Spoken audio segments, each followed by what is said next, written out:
Hi guys, welcome to HMSA Live OT.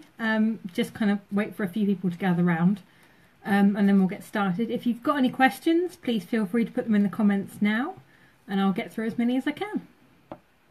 Let me know if you can hear me and see me okay. Give me a hello if you're out there.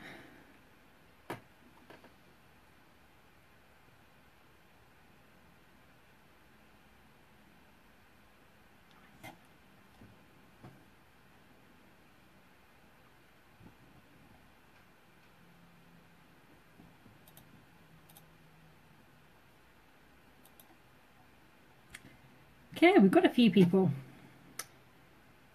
Hi guys, yeah, nice to hear from you again. So yeah, for those of you that haven't been here before, I'm Jo, I'm an occupational therapist and I'm here to answer your questions tonight. So we've had two questions asked in advance, so I'm going to make a start with them. The first one is, somebody has been given overlates from the hand OT. The ones on the dip joints keep wriggling off the little fingers the worst, so any advice on keeping them in place? So there is a trick with tiny little hair elastics where you can basically, let's see if I can demonstrate with mine. If you've got splints for both joints, you can join them together with one of the little hair elastics. I've not personally done it, but some people swear by it. The thing with splints, I've got my silver ones here today, but they're similar design to the overlates. They're actually a half size smaller if you turn them around. So if they're starting to fall off when you've got them that way, it might be worth just taking them off and putting them back on the other way around. So it might be a bit tight, but it might stop them falling off. One of the biggest kind of benefits of thermoplastic as a material for hand therapy is that it's moldable. So if you are finding they're falling off quite a lot, it might be worth going back to see your hand OT or your hand therapist and letting them know, because what they can do is heat them up very, very gently and then put them on and mould them to your fingers. So this is particularly good if you get any kind of joint swelling or if you've got slightly wonky hands, because it basically just makes sure that they're perfectly fitted for you. So that's, you know, it's quite an easy thing to do. So pop back and try. If you are finding they're falling off quite a lot, swap them around. If you can just push them on a little bit further. Some people also find that wearing like gloves over the top, so fingerless gloves, can stop you from losing them. So it might be worth a go. But yeah, basically if they're falling off, it's a sign that they're not fitting particularly well. So it might be worth just popping back to whoever gave them to you and getting them to adjust them a little bit. Okay.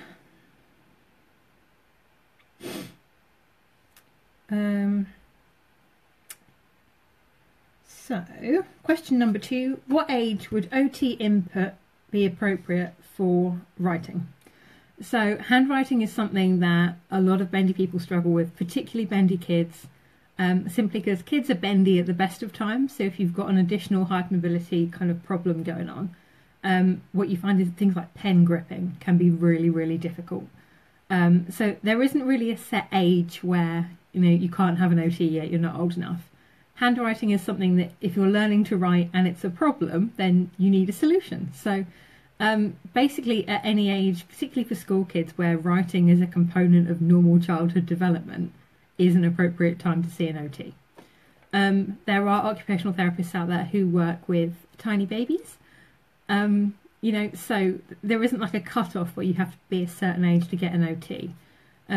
A lot of schools now will have access to somebody that they can sort of refer you to, so they'll have a local person that they know is quite good. So it can be, you know, worth speaking to them about that. Equally, if you've got any kind of social services input or any kind of GP surgery and they do like kids clinics and stuff, it might be worth speaking to them about a referral. Simple things that can help, very, very simply and easily. The chunkier the pen, the easier it is to grip. So if you've got something like a biro versus one of these thicker pens with like a grip on the end, or felt tip style, this is going to be easier to hold on to. And chunkier grips often mean that you haven't got to squeeze quite as tightly when you're trying to hold on to a pen. So you actually end up with less pain in your hands because you're not kind of over gripping loads to try and make yourself feel safe. So chunky pens are the way to go. You can get all kinds of pen grips, and you can get like, you know, padding, foam stuff, basically anything you can wrap around a pen to make it chunkier can be used as a pen grip.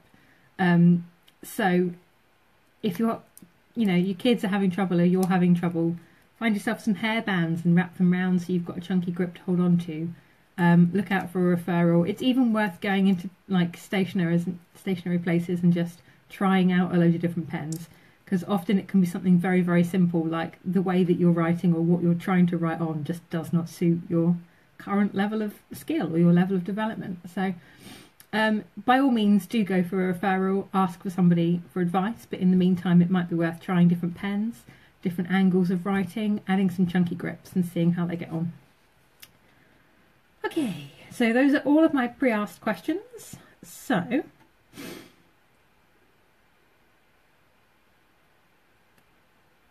we've got a few already.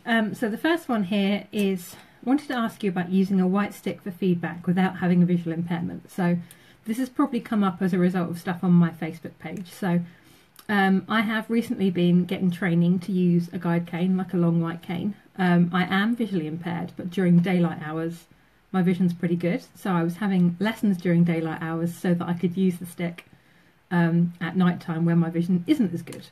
And purely by chance happened to notice that my spatial awareness, my proprioception and my balance are all vastly improved when I've got constant contact with the ground in front of me.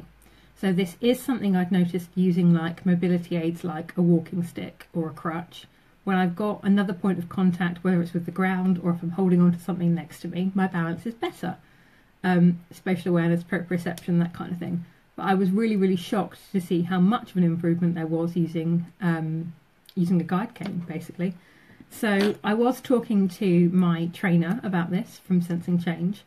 One of the things you need to be really, really careful of are that basically any kind of guide cane, white canes, long canes, you can't put any weight through them. So you cannot lean on it the same way you would a walking stick. So one of the big issues with, if you're using it for sort of reasons other than a visual impairment, if you're a bit wobbly, if you're a bit unsteady, if you lean on your stick, you can basically kind of shatter it into tiny pieces.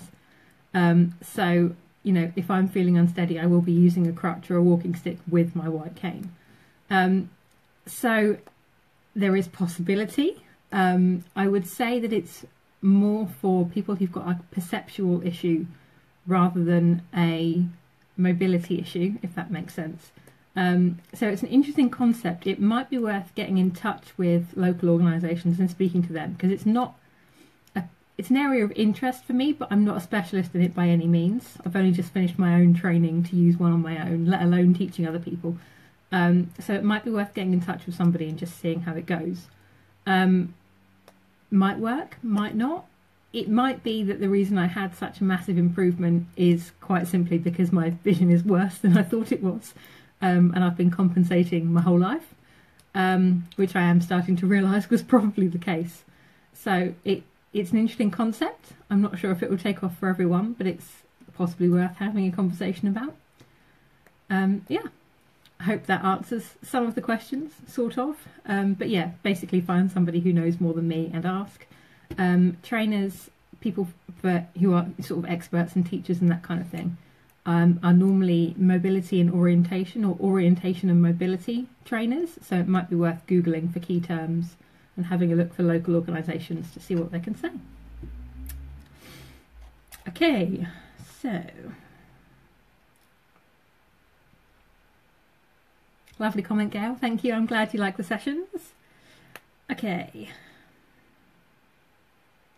so asking about supplements for my 10-year-old boy. Bought some magnesium and chondroitin and realised they were too big for him to swallow, so took them back to the health food shop.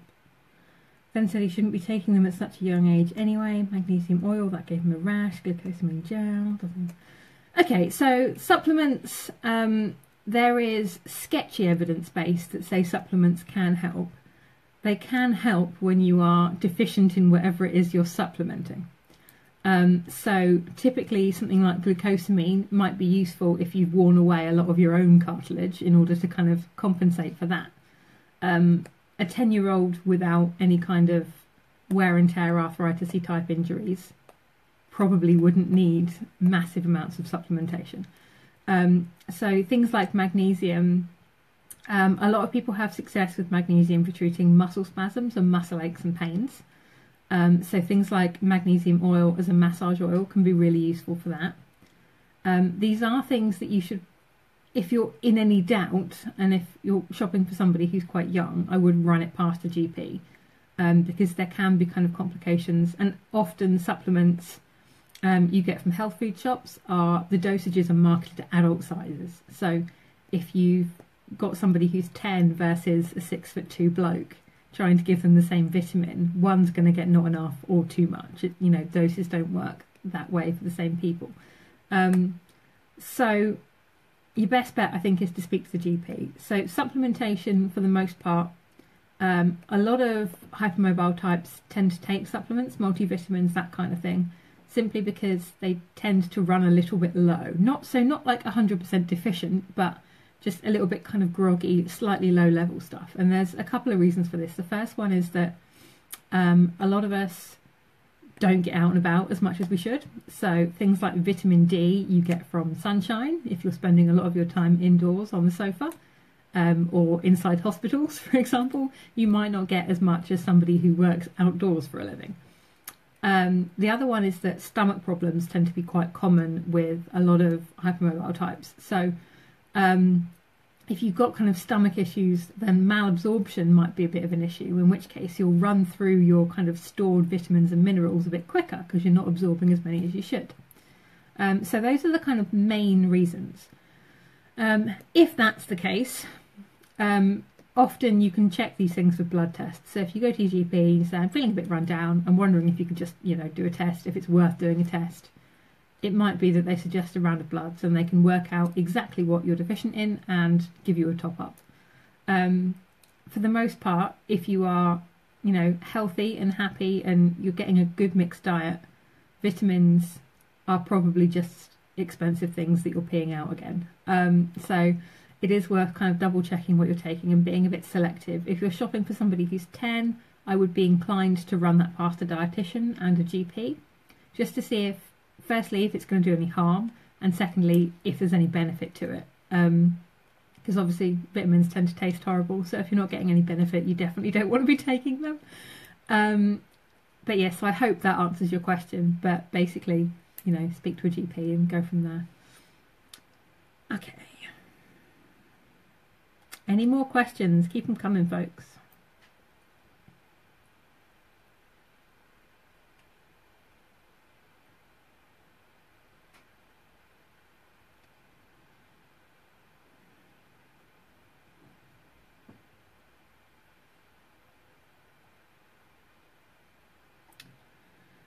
Okay, there's one or two comments. Yeah, no worries, good luck. There's one or two comments about pain, and pain is something that comes up repeatedly. So I'm going to chat about pain management a little bit. If you've got any other questions in the meantime, please do put them in the comments, and we'll go through as many as we can. So pain management is something that a lot of EDSs and a lot of hypermobile types and a lot of kind of connective tissue disorder people need to learn. And actually pain management is often a kind of multidisciplinary issue. So it isn't just a case of taking pills until you feel better, because you might not feel better. It isn't just a case of, pushing through or doing physiotherapy. It takes a whole lot of different strategies together to really make a good go of it. So pain for somebody with a hypermobility syndrome often involves both chronic and acute pain. So chronic pain is pain that you've been stuck with it for a good couple of months, if not years, and it's pain that doesn't really serve a purpose. So acute pain tells you that whatever you're doing is bad and you shouldn't be doing it. For example, if you touch something hot and your body senses pain, that's a sign that you're burning yourself, and you should learn from this and stop touching the hot thing. This is useful. So pain like that is useful. If you are massively overreaching for something and you hurt your shoulder, that's an indication that that's not a safe position or a safe activity, so you shouldn't be doing it. So that's educational pain. You can kind of see where that might come in handy. The chronic pain side of things, where no matter what you do, no matter how you sit, no matter how much you fidget, how much physio you do, you still have back pain, is much less useful and often much harder to manage. So in terms of managing that, a lot of what... Sorry, notifications come up. So a lot of what some people will do, things like flare-up plans, can be really useful. So work out what it is that helps you when you are in huge amounts of pain. So for a lot of people, medication is something that their GP will prescribe. It's equally, for a lot of other people, something that doesn't suit them. So there are a lot of things out there that you can do that are kind of really useful, that can be instead of medication or as well as. So things like heat. So dry heat, things like wheat bags and hot water bottles, and wet heat, something like a bubble bath, can be really, really good ways of easing muscle tension, of easing pain. You know, it can be something that really helps get rid of like the deep set aches that a lot of people struggle with, particularly in cold weather and damp weather. Ice is another kind of the opposite end of the temperature modalities. So for inflammation, if you've got a lot of swelling, often ice can feel fantastic.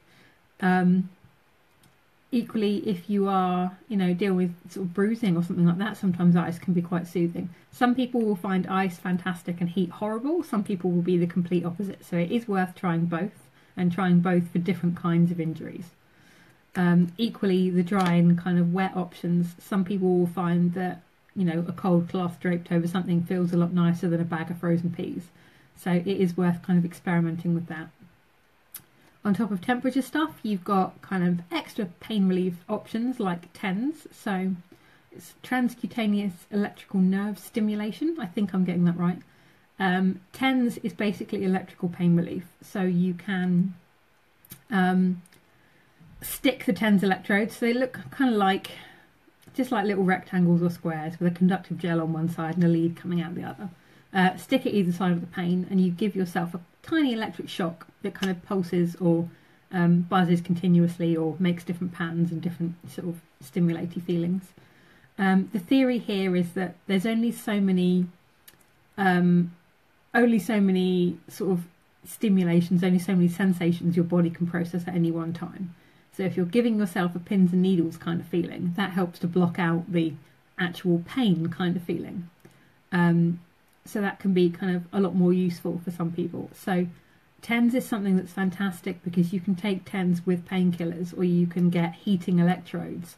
You can have a hot water bottle and a TENS machine on at different points on your body, and it's fine. So TENS started out as being something that a lot of people use during childbirth, but actually the rest of us realised that childbirth isn't the only source of pain, and would it work for that? And it turns out that it does. So yeah, definitely give that a go if you haven't already. Massage is something that can be really good as well. So whether it's just you rubbing away your aches and pains, or little massagey gadget things, or somebody else getting their thumb stuck into muscle knots, massage is something that a lot of people find really, really eases pain very quickly, and they get quite a good, solid, immediate benefit from it. Sometimes if you speak to massage people, physiotherapists, osteopaths, that kind of thing, they can teach you a few tricks that you can use on yourself for recurring issues. So it isn't a case of, if you get cramp in your thigh, seeing a physiotherapist every single time. They might be able to teach you a strategy or two as to how to cope with that. Distraction is another pain management strategy, and it is my favourite. So pain is something that it's very easy to get hyper-focused on. Your leg hurts, so you focus on your leg, is quite a natural response. The trouble is with chronic pain is that, focusing on it doesn't change how it heals, how it reacts, or, anything else really. All it does is make you more aware of it. So distracting yourself from chronic pain can be very useful, and distracting yourself from injuries that you're currently managing can be quite useful. So you don't want to be distracting yourself from a dislocated shoulder, but if you're sure your back in joint, got some strapping tape on there, got an ice pack on it, at that point, putting Netflix on the TV can be a really good thing to do, because it just gets your mind off it and stops you tensing up around injuries. So there's a few which I hope are useful. We've got a few more questions, so I'll jump back in now. Okay.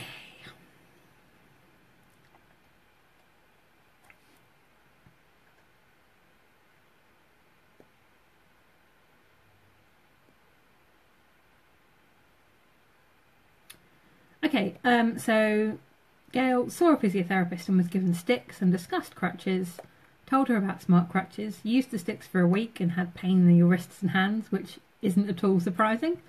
Now you've got smart crutches and they're making a huge difference. On the downside, they told me there isn't a hand therapist in our area, so any ideas where I can get those finger splints you're using? Okay, so if there isn't a hand therapist, it might be that they can refer you out of area. Equally, there are plenty of places online where you can just buy finger splints. So I've done this with clients who've come to me in the past. I will talk about the pros and cons of splinting. You know, we'll decide it is a good thing to do, give them some advice on it, and then they just go off and buy them on their own. So that is an option. What I would have a think about is how much do you know about splinting? Have you balanced the options? If you have, then go ahead. Mine are from Ring Splints by Zomil. I've had them for a couple of years now and they're still doing really well. There are quite a few on Etsy now that do sell kind of silver ring splints or wire splints, and you can get the plastic overlays online as well. Fitting is quite important, so it's worth checking out returns policies and making sure if you get the wrong fit you can kind of adapt or swap them in and out, or things like that. So a lot of them, they will actually sell like a sizing kit that you can order in advance, or will give you instructions on how to size for splints, and then you can sort it out that way. So finger splints are something that the splinting there, it basically just blocks hyperextension. So it stops you from putting your fingertips or the middle of your fingers backwards and sideways, but it allows you full range of motion in the directions that you're supposed to be able to go. Hyperextension blocking splints, there's not too much of a risk of how much damage you can do by wearing them. That is not the case for other kinds of splinting. So finger splints, a lot of people go off and buy online, that's fine. I would not recommend doing the same with something like a back brace or a knee brace. Splinting for bigger, more complicated joints with, elastic Velcro and hinges and things, there needs to be a bit more kind of, I don't know, it's much more important to get the fit right, and it's much more important to splint appropriately. So you're not wearing splints 24/7, you're using them specifically when you're putting that joint at risk. So splinting, the more complicated the joint, the more complicated the injury, the harder it is to get it right. So if at all possible, see somebody who is an expert, so hand therapist, occupational therapist, an orthotist, even physiotherapists will know quite a bit. If you can't see any of those, then give me a call and we'll have an appointment, I guess. But yeah, so there are options out there. But yeah, you can just buy them online if that's the route you want to go down. Entirely up to you. Hopefully that answers your question.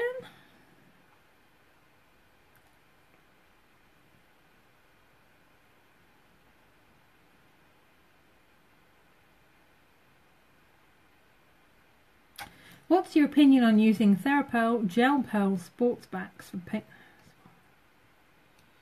management? So am I right in thinking these are the kind of like little beady gel things in packs that you can freeze or heat up? I think that's probably what we're talking about. In which case, absolutely fine. Equally, a bag of frozen peas is absolutely fine. So, budget dependent. If you've got money to spend, then by all means buy yourself something fancy that will hold the temperature better, is microwave safe, is freezer safe, and doesn't involve you putting vegetables over your injuries. It's a personal choice. A lot of the kind of heat pack things do hold their temperature a bit better than, for example, a wheat bag or a hot water bottle, or just like a hot towel or something. So some of the more high-tech stuff, you haven't got to reheat it or refreeze it as often, which is good if you're trying to avoid making multiple trips to the fridge or the microwave. But yeah, as far as pain management goes, if it does the job, it does the job.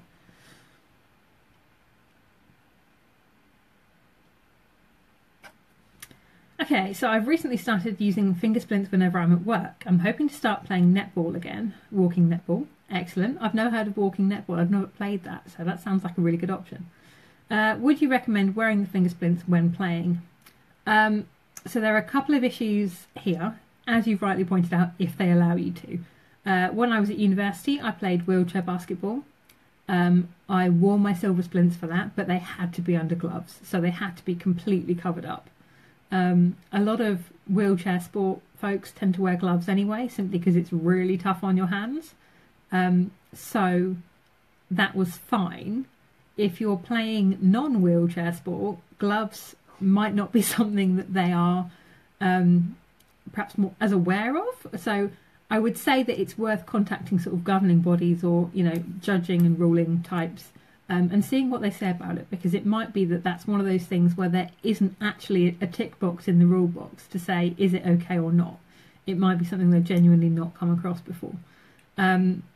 The silver splints, if you're wearing them, obviously silver is a metal, it's quite hard, so they might protect your joints, but there is a risk to other people if you're, accidental contact with somebody else and you've got a handful of rings.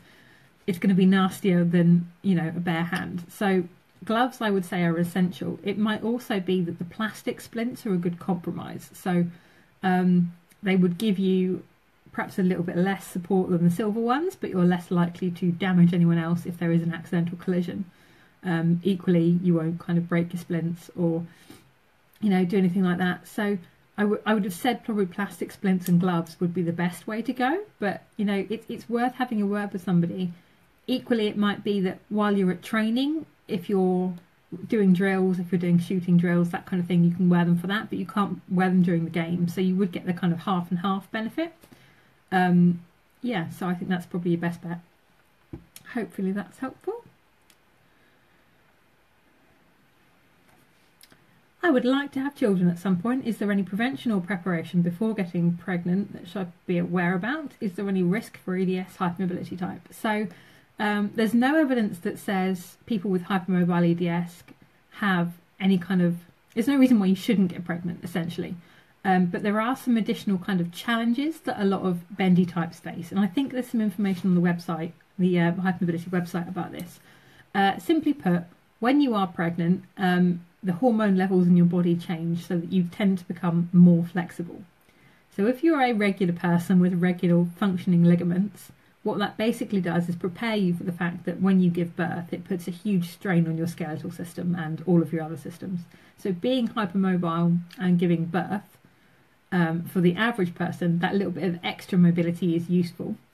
For hypermobile types, what tends to happen is that you get a lot more complications in terms of pain leading up to childbirth. So things like symphysis pubis dysfunction, so SPD, puffy ankles, achy legs, back pain, all of the stuff that can happen for pregnancy tends to be more common and a bit worse if you've got hypermobile EDS. So it's not to put you off having a baby, or 2 or 10 if you want, but be prepared for the fact that you are likely going to end up with quite severe back pain, SPD and puffy ankles quite early on. There are sort of prenatal and postnatal physiotherapists who specialise in people who've given birth. So what I would possibly recommend is getting in touch with them and seeing if there's any way you can start early. So start building up your muscle strength, being as stable as possible, as prepared as possible. So you're working on being in the best condition before trying to get pregnant. And then once you are pregnant, hopefully you'll survive it a bit better. In terms of, actual kind of delivery stuff, the only real thing to be aware of is that a lot of people, I haven't done any research on this, but a lot of people I've spoken to with sort of epidurals and things haven't had a particularly good result with it. So it's either not worked or they've had to have another one, or things like that. So in line with people with EDS being a bit resistant to anaesthetics, sometimes resistance to other medications can be an issue. So that might be worth looking into. But I would say, if you are going to go for it, find yourself a rheumatologist who really knows about EDS, speak to them, and get yourself a good team before you get pregnant. So get yourself, a district nurse who knows what they're on about, a physiotherapist, an OT, a rheumatologist, you know, get everyone involved, make a plan before it happens, and try to be as organised as possible. It might be that your mobility could decline quite a lot while you're pregnant, and it will take you a while to put yourself back together. So things, if you're using mobility aids now, it might be that you need them more often, or you need a different mobility aid while you're pregnant. Getting around while 9 months pregnant is tough for most people. So if you've already got wonky joints beforehand, it's going to be that little bit extra. That said, I know some people who've had babies who've got hypermobility who had an absolute breeze as a pregnancy. So, you know, there's no kind of hard and fast rules, but there's no kind of medical reason that goes, no, can't have a baby. So get yourself prepared, speak to a good team, and good luck. Okay.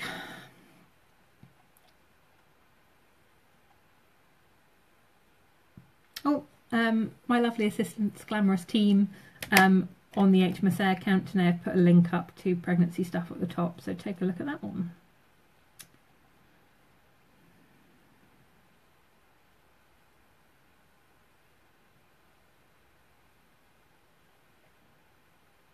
There's a question about handwriting again, input for handwriting. There isn't really an age where it's not appropriate. If your kid's learning to write and they're having difficulty, then input is appropriate. A lot of OTs, there might be an age restriction on services, but that doesn't mean the service isn't appropriate. It just means that you need somebody who is willing to do it. If your kid is learning to write and it's a problem, then it's an appropriate referral, simple as. Paediatric services start from sort of about the age of 2 for the most part. So, you know, go for it.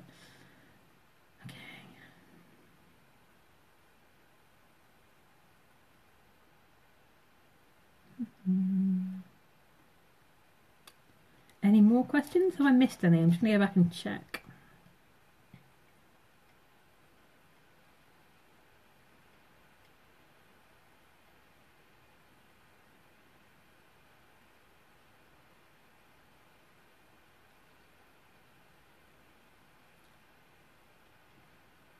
I think we've caught up again. Okay. If you've got any more questions, do keep them coming.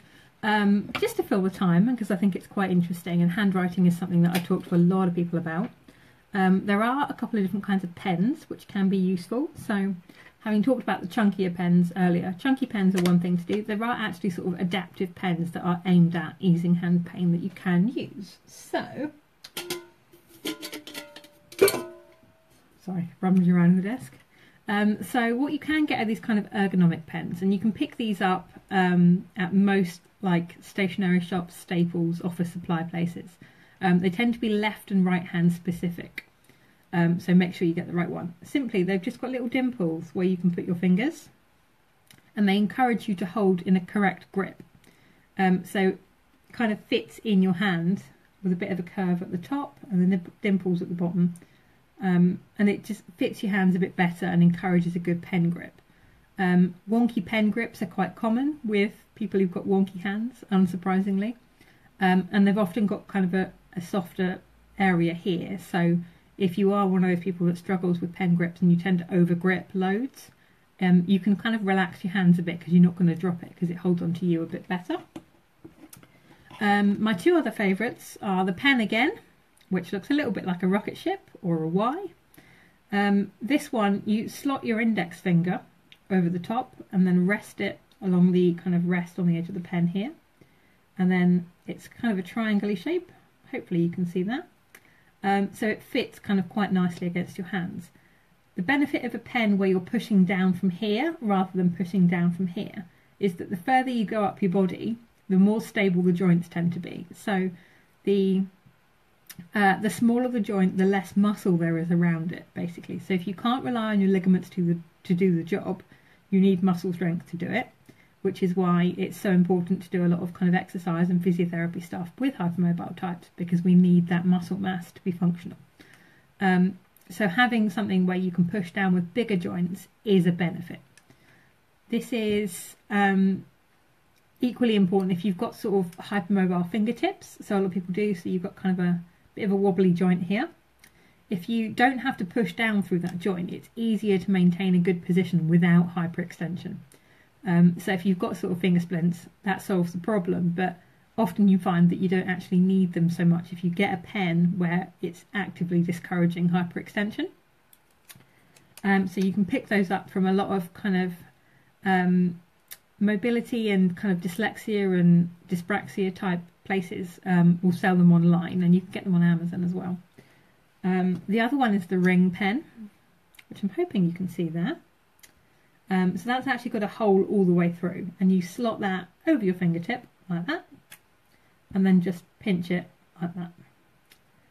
So again, this is something where you're pushing down with further up your hand, and the pen holds onto you, so it's a lot easier to keep it in your hand and you won't drop it. Again, it's got kind of a triangle-y shape, but not as much as that one, and it is a bit thinner as well. So things like this are potentially better for people who've got quite delicate, quite petite hands. Equally, if you've got if you're looking for older kids, not like pediatric, like teenagers and stuff, and they've got slightly smaller hands, this is something that could be quite good. So the ring pen, again, I got mine on Amazon, but you can pick them up all over the place online. But it does just make it a bit easier if you've got a pen that holds onto you, because it just that little bit less effort involved in holding onto the pen.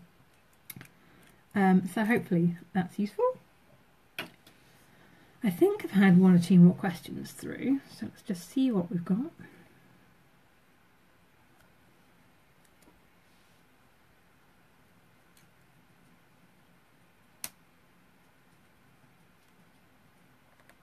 So there's another pen question here. If you've got hypermobile thumbs, what's the best type of pen for that problem to avoid overuse from gripping? So again, actually, these same pens would be quite good, because if it's holding onto your index finger, your thumb has to do a bit less. Equally, have a look at your pen grip, so how you're holding the pen. Sometimes we develop kind of coping strategies that aren't the best way of holding on to things, and these can put extra pressure through your thumbs. So if you've got a pen where you can do most of the work with first two fingers, it's going to put less pressure on your thumb. Some people also find that wearing like compression gloves or using a writing slope can be quite handy. So a writing slope, basically, it's like a wider edge on one end and a thinner edge on the other. So you're writing on an angle. Some people find this really, really easy, and it's actually something they've started doing for a lot of kids who've got handwriting problems, because it seems to be easier to write at angles. You can cheat with that and just get yourself like a spiral ring binder, and just write on that, so it's wider at one end and tapered down on the other. So that might be worth giving it a go. So hopefully that helps. Pens are something that's quite people are quite particular about pens, so it's worth trying out a load of different things and just seeing what works for you. Okay.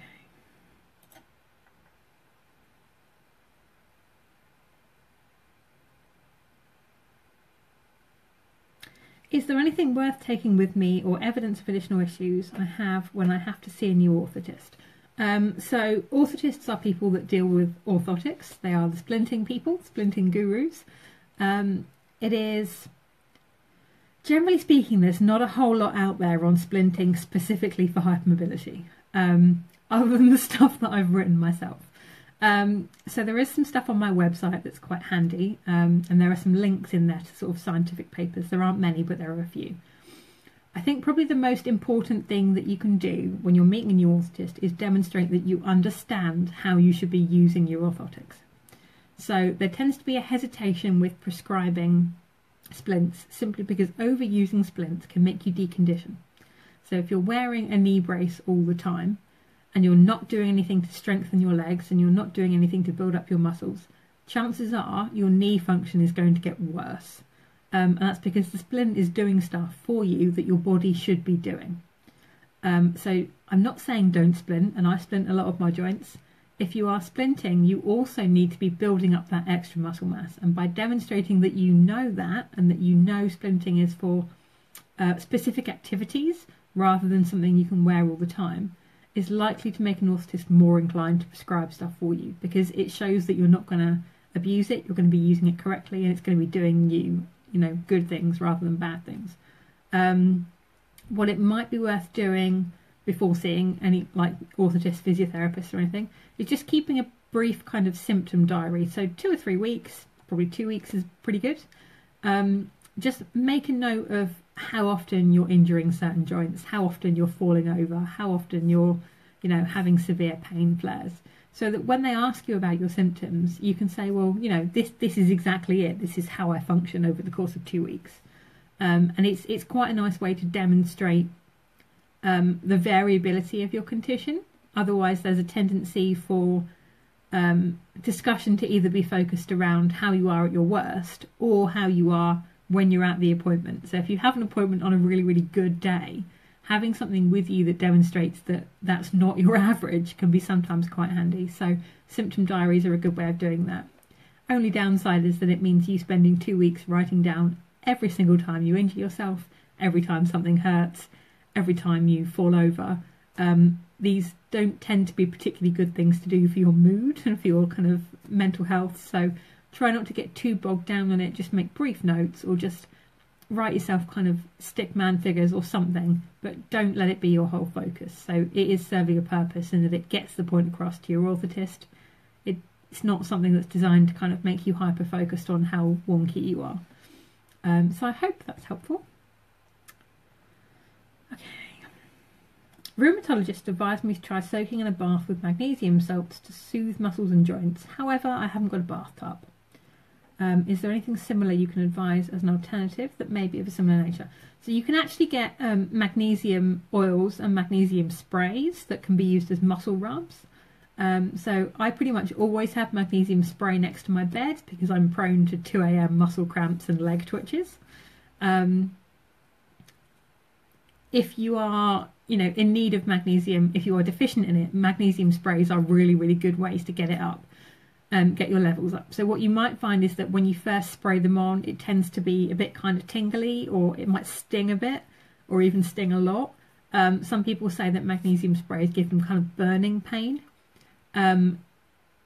Often that is how it feels when you start out using it. When you've been using it for sort of 6 months, that tends to decline massively and it will be a lot better. And I think actually that the burning pain and the tingling is an indication of how deficient you are in magnesium. So the better your magnesium levels are, the less it hurts to apply. So do persevere with it if it does feel a bit unpleasant. But yeah, magnesium oils and sprays, you can get them online, you can get them from Holland & Barrett, you can pick them up at all kinds of health food places now. So magnesium muscle rubs and oils are quite good. You can get lotions and things as well. Yeah, equally you could try kind of dietary magnesium, so you can get little kind of eyelet dropper things and you can just put a drip or two in food you're cooking or in a drink. It does not taste great.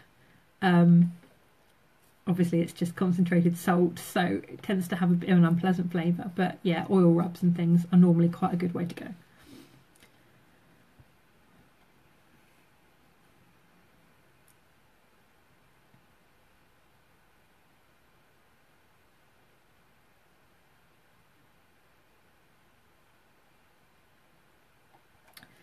Okay, so somebody here was diagnosed with plantar fasciitis back in August 2017. So given some stretching exercises at Christmas, still in lots of pain, saw a private sports injury podiatrist and can't help till the inflammation goes down. Don't go barefoot, but I'm still finding it hard to walk.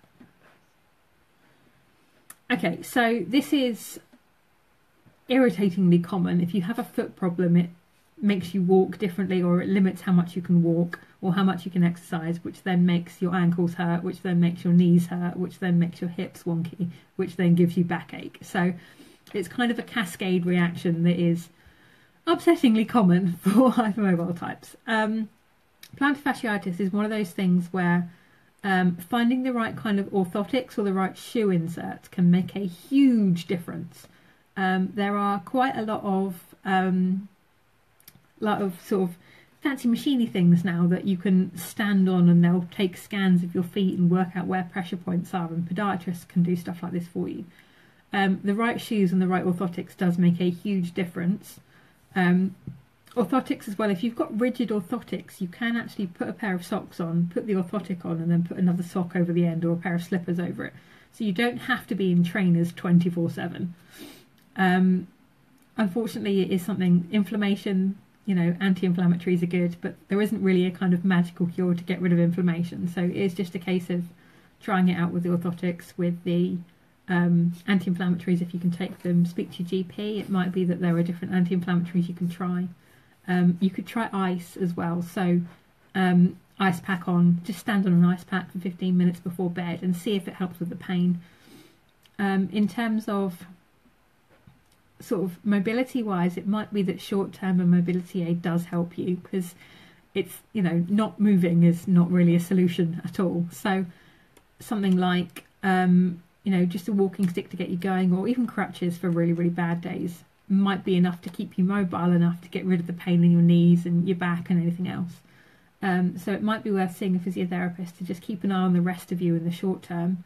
Longer term, hopefully with the orthotics and with the pain management stuff coming into play, when the inflammation does go down, they can give you a kind of a more long-term fix. But yeah, it is difficult, and that is a sucky situation. So I'm sorry about that. I don't really have any magical cures or solutions.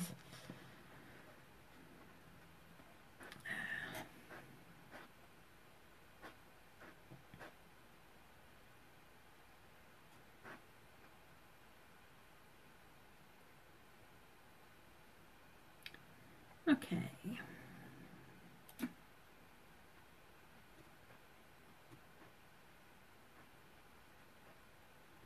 Yeah, so there's a few more people with foot stuff going on.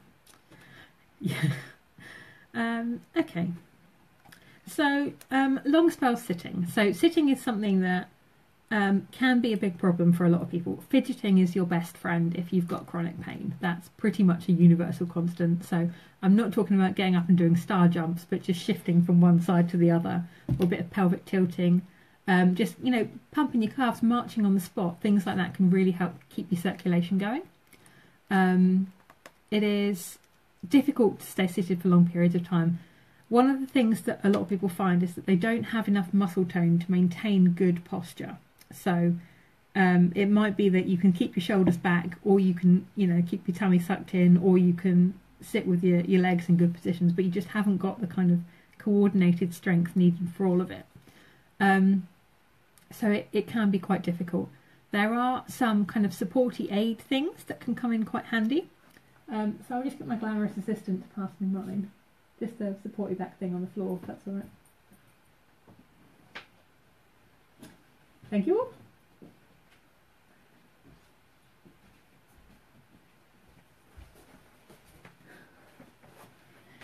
Sorry about that. Okay, thank you.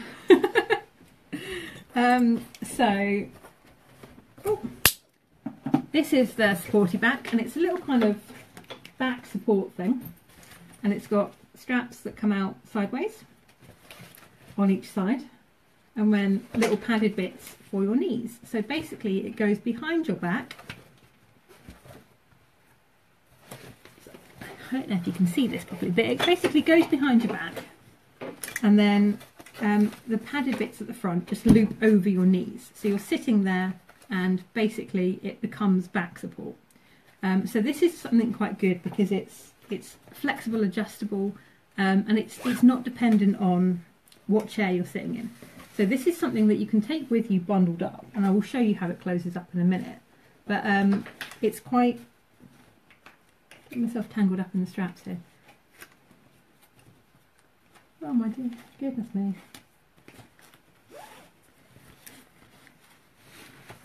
So yeah, hopefully you can see if I just slide back a bit. So basically, it's given me back support, so I'm now not using the back of my chair. This is something that you can use with chairs, or if you're just sitting in there aren't chairs. So this kind of level of back support you've got going, and you can tighten the straps if you want to sit up further forwards, or if you want more back support.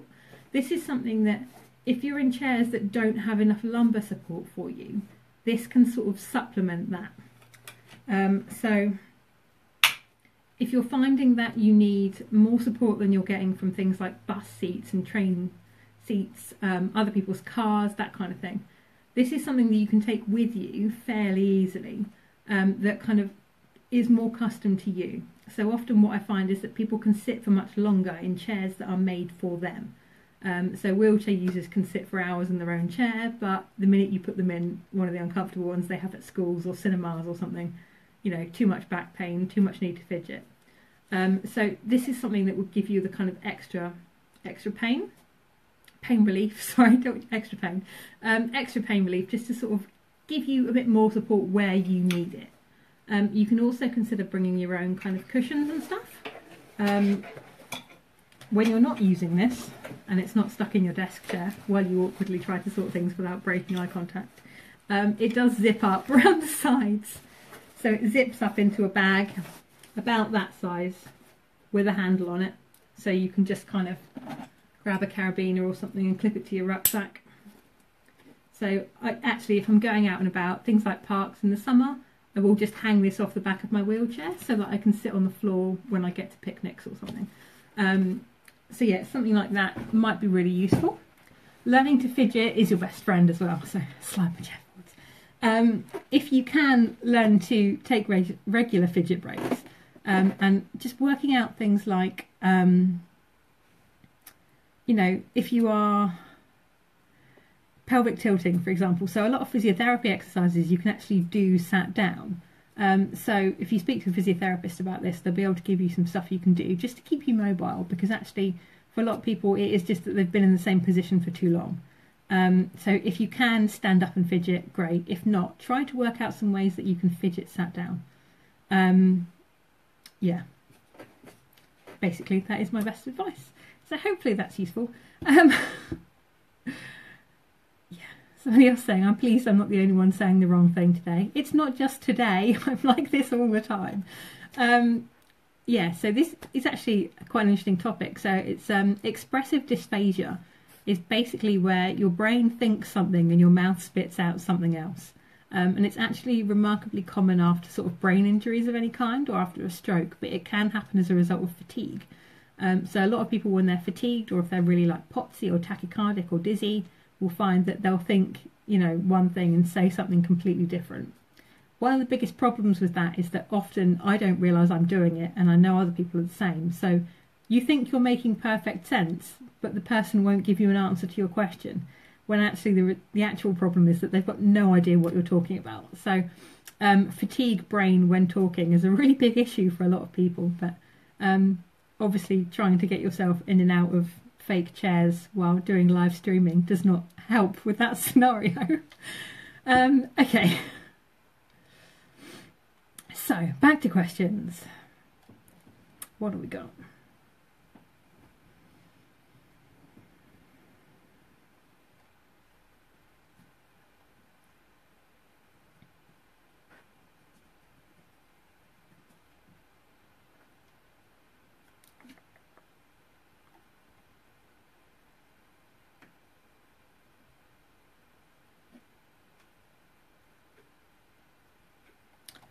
Okay, yeah, so there's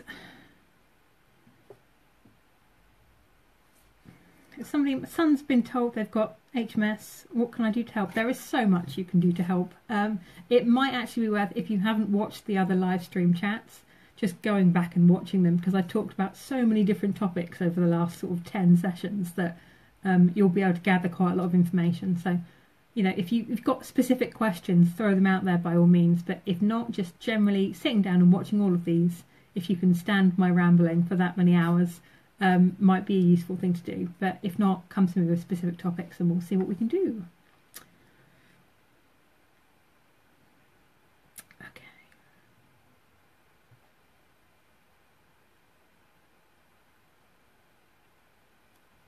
So a question here about corsets. So corsets are an interesting one, actually.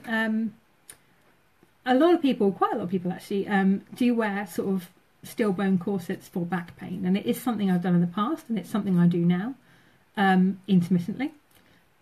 They are basically working on a similar principle to back braces. The main difference being they look considerably nicer, and tend to be made of nicer fabrics. Equally, if you've got, you know, metal stays and laces rather than vast amounts of elastic, they tend to ruin your clothes a bit less. So you might be able to wear, for example, hand knitted stuff with a corset, but I wouldn't dare if I was wearing a back brace made of elastic and Velcro and stuff, because it's just going to trash your clothes. So the main kind of big issue there is that a lot of people put on corsets and go, wow, this is so comfortable, I never want to take it off again, which is good because, you know, you've got that great feeling and you've got that pain relief. but it's so tempting to just keep wearing one, and deconditioning happens remarkably quickly when you're a hypermobile type. So although it's tempting to kind of keep wearing one over and over again, much like any other kind of splinting or bracing, you need to be really hot on your physiotherapy and really focus on staying fit, because the best thing you can do for your body is to keep it as strong as possible. So same with splinting in any way, fit is really important. Getting something that fits you very well and is of high quality is very important, but do make sure that you are maintaining your exercise and your physiotherapy and staying strong, because becoming dependent on splinting causes a whole host of other problems, and we've all got enough problems as it is.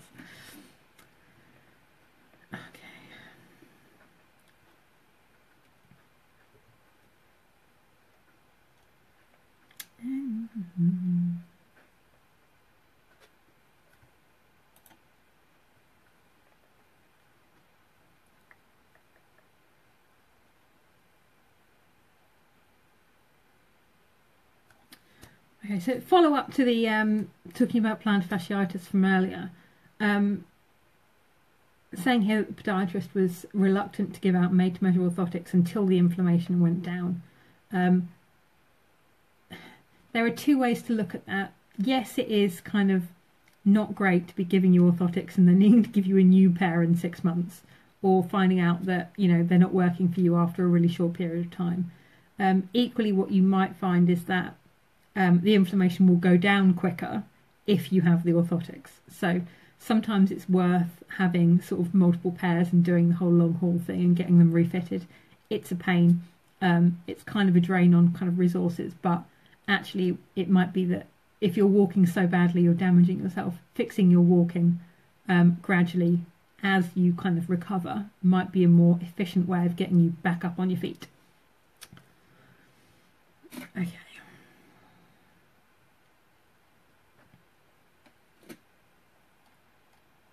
We caught up with questions again. Oh yeah, there is in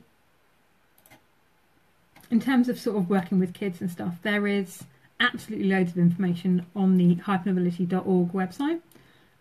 So the help and advice section there's a specific kids and teens section, and there is like a link in the comments that it's worth checking out. So for general advice and general understanding, that's a really good place to start. Review all of this kind of more specific stuff. Okay, I think we've caught up. I think I've got all the questions done. I hope this has been useful. There is still an event up on the Hypermobility Syndromes Association website. If you have any questions you'd like answered next time, please feel free to put them in the comments and tag either JBOT on my Facebook page or the Hypermobility website to make sure one of us have seen it. I will check the event before the next live stream just to kind of make sure that it's going along. So do check out the events page, put some questions in there, get some discussion going, and next time hopefully we'll have even more to talk about. So any questions, stick them in there. I hope this has been useful. Enjoy the rest of your evening, and I'll see you next time. Bye!